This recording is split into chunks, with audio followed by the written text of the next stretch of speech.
From the studios of Farm Journal Broadcast, this is AgDay.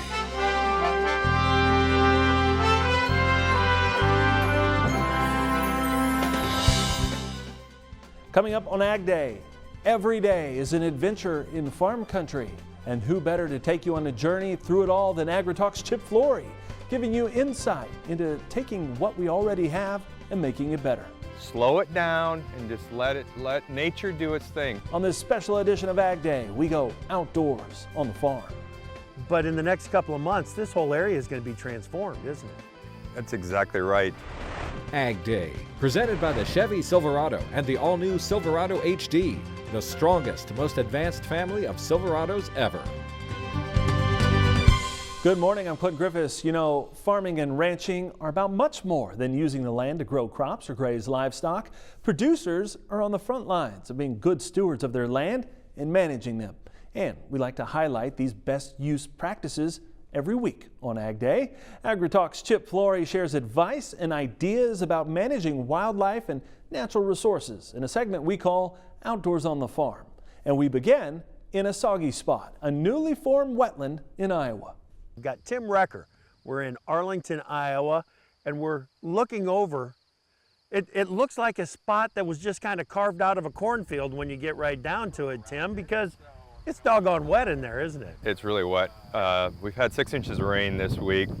This farm was the wettest farm in Fayette County when I bought it in 2013. Yeah. And in about another 2 months, we're going to transform this thing into a crepe wetland. Very cool. Let's talk a little bit more about the history of this, because this wetland area really kind of picked itself, didn't it? Exactly. There's 750 acres of every direction you see comes to this location. Gotcha. So it's a perfect location to put a wetland in. 750 acres of ground. There's going to be 8 acres of water on this. This thing was solid trees when I purchased it. Trees, willows, everything. Wetland, willows, the whole works. And in 2013, we had this rain that lasted all year long, prevent plant. It allowed me the first year to improve this farm. Yep. Get it tiled, get a bulletproof tile system in. We couldn't really do anything to this piece, so I've had to kind of just leave it alone, and knowing that there's better things coming for this chunk of ground. Right, right. And the better things coming is, like we said, when a wetland identifies itself, you start looking for the opportunities to put it in. But the 750 acres, is that kind of a minimum for a crepe wetland? 500 to 1,500 acres is a good size. They want to have about 1% water to the land mass. Okay. So 750 acres, I'm going to have 8 acres of water. I'm a little bit over 1%. So what this thing is going to do, when we have big rains here, and we've had some big rains, we go over the road. We flood for a short period of time, goes over the road. Right. What we're going to create is this big bathtub. Nice. And then it's going to expand. Yep. It's going to have a bounce of 2 feet so that we don't send all the water down it in a short period of time. We're going to allow that water to, the sediments to come out. Yep. Denitrify. Yep. Slow it down and just let nature do its thing. So it's a natural. This is a natural location because it's just a big bowl in here. I mean, we're checking a lot of the boxes here, Tim, with this. We've got the nitrate runoffs that we're trying to control, water quality issues. It's everything that this wetland is supposed to be doing, it's going to be doing. All right, we are with Tim Recker. In the next episode of Outdoors on the Farm, we're going to be talking about the development of this wetland, how we're going to pay for it. There's some crepe dollars that we can use and some cost share. Coming up, we head back out into that slightly soggy patch for more on how you can start your own wetland.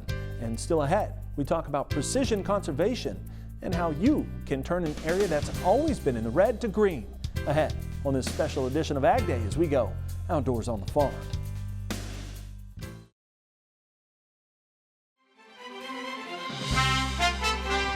Welcome back to Outdoors on the Farm, everybody. I'm your host, Chip Flory. We're talking with Tim Recker in Arlington, Iowa, about his brand new wetland. It doesn't look like a wetland much right now. It's soggy as heck out there, but in the next couple of months, this whole area is going to be transformed, isn't it? That's exactly right. we started this process about a year ago. Okay. And I'm hoping that within the next few months we can complete it. And for a water quality project, the size and scope that this is, Yep. that is great to have the timing done that quick. Yeah. Secretary of Agriculture NAG says we want to do conservation practice quicker, faster, better. Yeah. That's exactly what we're doing here. We're going to get things done. So from the inception, from the thought process, when I thought I'd like to do something here, till a completed project, a 1-year time period. That's what conservation is about. That is awesome. And just as a reminder to everybody, we're talking about draining off of about 750 acres. It all ends up right here, and it's going to be an 8-acre wetland. It's the first one, really, outside of central Iowa, isn't it? A crepe wetland is mostly in the Des Moines lobe. So Yep. this will be one of the first ones outside. This is Fayette County, outside of the Des Moines lobe. And so the total size of the entire project is 20 acres. There's going to be 8 acres of water Yeah. to trap sediments and nitrogen off of that 750 acres of, Right. of ground. The whole entire project's around $250,000.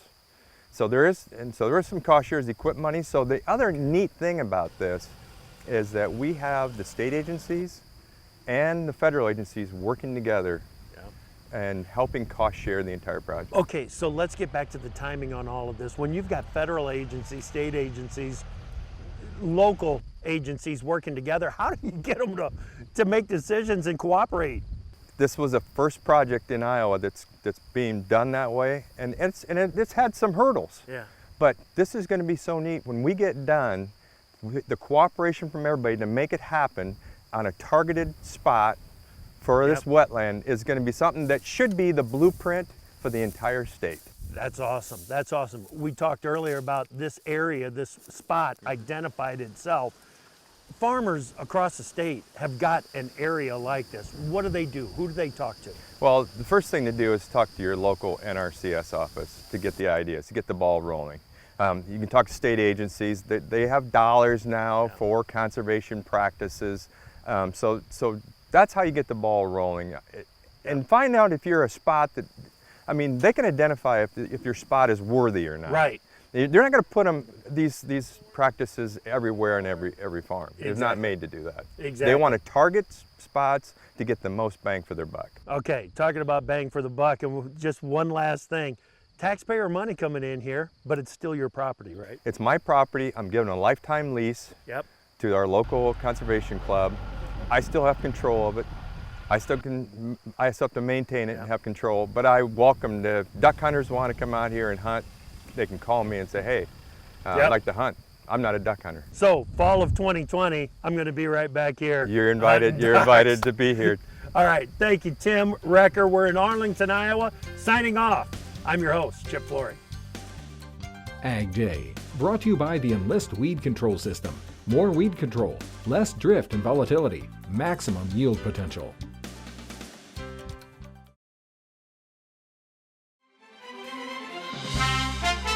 Welcome back to Outdoors on the Farm, everybody. I'm your host, Chip Flory. We were talking with Josh Diven.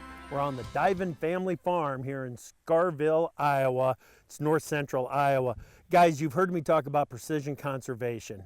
The reason that I'm so into the whole concept is because there is a financial reward here, isn't there, Josh? Yeah, I mean, with precision conservation, the concept is just to be strategic in where you're implementing a habitat practice, and it makes sense. It makes more financial sense if you're targeting, a marginal, unprofitable part of a field that you're not making a buck on anyway. Exactly. So it all starts with data, doesn't it? Yeah. Well, it's exciting right now. You hear data, you can't get away from hearing data with ag. And what's really neat is the spatial data. So it gives you the opportunity to understand what's happening exactly in every part of the farm. And that just helps farmers make better decisions within a field. Right, right. Now, like I said, there's a financial return to this whole concept. Let's talk about that, because really what you're doing is you're identifying that least productive part of a field, that spot that costs you money every year, right? Yeah, you can use aerial imagery, you can use yield data maps, you can use, there's all these different things to help you zero in on those spots where you're you're losing money. Yep. And then it's just a matter of deciding if there's alternatives that can, you know, help you be more profitable on the farm. Right. Now, when we talk about those alternatives, really what we're doing is we're saving production costs first and foremost, right? Right. Yeah. I mean, you're going to save yourself from the input costs Yep. on something you're not getting a return on. Yeah, right out of the exactly. gate. Now, from that point, then you have to decide, are we going to be going with CRP ground? Are we going to be going with a wetland? Yep. A lot of things have to be considered at that point. Yeah, there's tons of options, which is a good thing because you know, it allows more people more choice and a better fit for their operation. You know, this is a wetland CRP in this case because it fit this property, because this is a low-lying area that was drowning out for us, you know, every other year, and it wasn't making sense, and there was a better way. So yeah, so here you are putting money into a piece of ground where your production was down. It was a pain in the butt to harvest, I'm sure. Yep. So now you've got something that's much more productive. You're working with the ground rather than against the ground is what it comes down to. Absolutely. Yeah, it's really cool. Josh, in the next time that you and I talk, I want to identify one of those spots, take a good close look at it, help farmers understand that, hey, you might have a 2 or 3 acre spot out on your farm that will work with this precision conservation as well. Thanks, guys. So how do you pick out an area on your farm for precision conservation? Some advice on where to begin next. And later we go pheasant hunting with a purpose in this Ag Day special, Outdoors on the Farm. Join Andrew McRae for Farming the Countryside, a farmer-focused podcast that is all about production agriculture. Farming the Countryside is available wherever you listen to your favorite podcast and is brought to you by Nutrien Ag Solutions, the world's largest provider of crop inputs and services.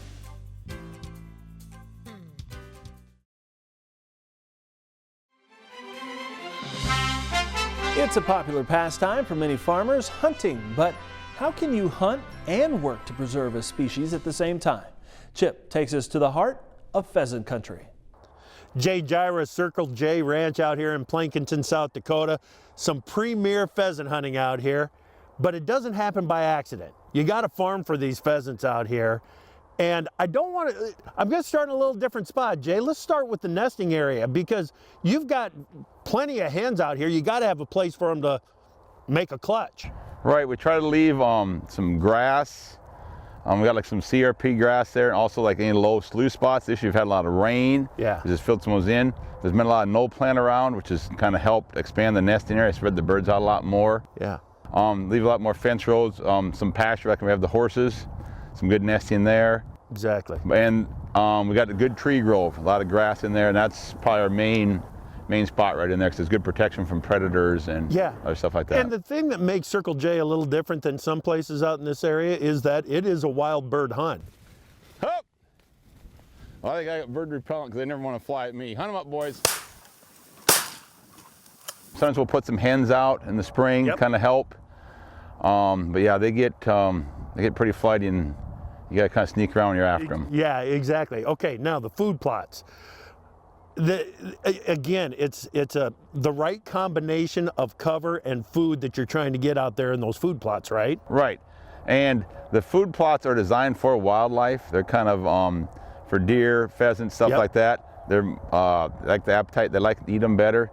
And we try to give them spaced out, so we don't want them all bunched up. So we'll have food plot, some grass between another food plot like that. Yeah, and it's that stripping that creates that edge where those birds love to hang out. Right, and when we have a group come, we can have a group of 5 or 6 guys, and we got some narrower plots, we got some wider plots, so it's pretty easy to work that way. Yeah, the final component here when you're farming for pheasants, they got to have water too, don't they? Yes, and this year there's been plenty of water. Yeah, that hasn't been an issue in 2019. But some years, the guys didn't have water, didn't have pheasants. Right. They won't travel more than about a quarter mile if they have protection and cover, nesting, food, and water, and we've definitely got plenty of that this year. Yeah, and the water, how was the hatch this year with all the rain that you had this spring? Some rehatch. Yep. A lot of those birds are pretty smart. Some flooded out, they just moved to some higher ground. A lot of stuff we got back here never even got mowed. Yeah. There was so much water, so they just kind of went to those spots to nest, so that helped. We're talking with Jay Gyra out at Circle J Ranch in Plankinton, South Dakota. Thanks to everyone that made another year of Outdoors on the Farm possible. Tim Record, Chad Ingalls, Josh Diven, and the Diven family. Jay Gyra, Marvin, Judy Gyra, Dick and Dolores Matai, Todd and Lindsay Kimbrell, and of course David Crouch. They've all got important stories to tell, and it was fun hearing them all outdoors on their farms. Stick around, a brand new Outdoors on the Farm, where the battle isn't against Mother Nature, it's against wild hogs. Closed captioning is brought to you by BASF. Grow smart with BASF. We create chemistry.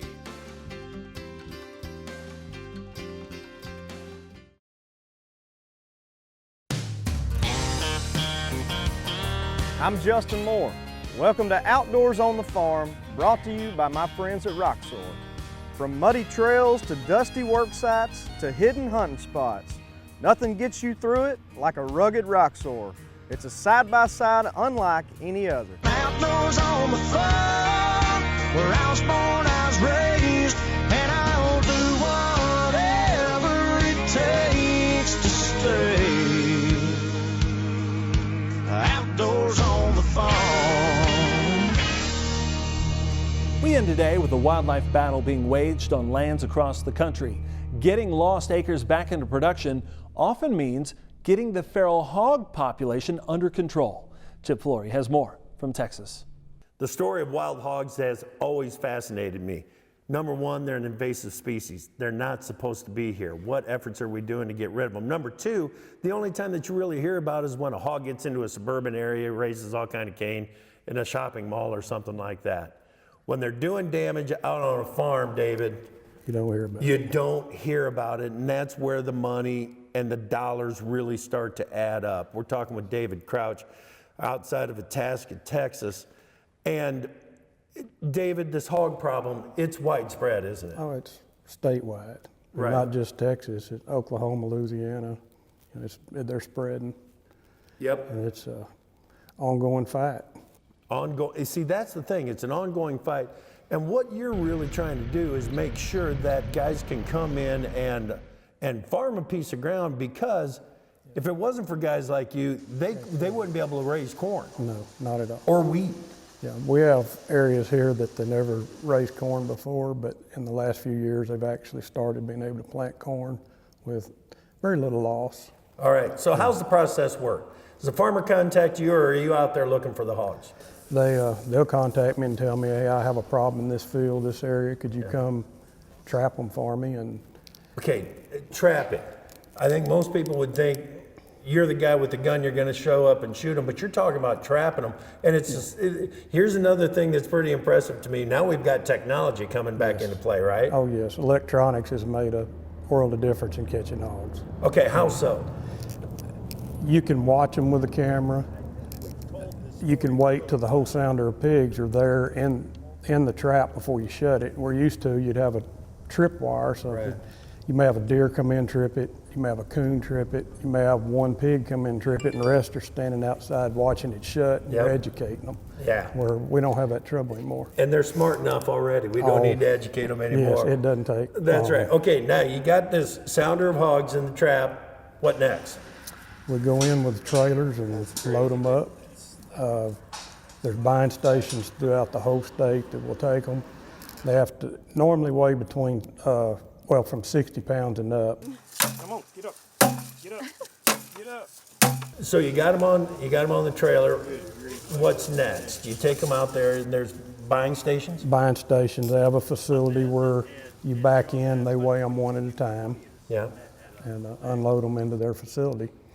And they have a company they're buying for that will come by usually around once a week with a big trailer, load them all up, carry them to their butcher. Do they end up on a pizza? What? No, the majority of them go overseas, Europe, Asia. There's one company not far from here. They use it for dog food, and they sell the hides. Crazy. Nothing's wasted on those. Nothing's wasted on them. What's your goal? To not see a pig in Texas again. Not see a pig in Texas. Not have to set another trap, right, so that these guys can go out and farm the ground the way that it's intended to be farmed. Good for you, David. Thank you so much. For Outdoors on the Farm in Itasca, Texas, we're talking hogs. I'm Chip Flory. Thanks, Chip. And that's all the time we have this morning. We're sure glad you tuned in. To catch more of Chip and his adventures, watch Outdoors on the Farm Friday mornings on AgDay. For all of us here at AgDay, I'm Clinton Griffiths. Have a great day out in farm country.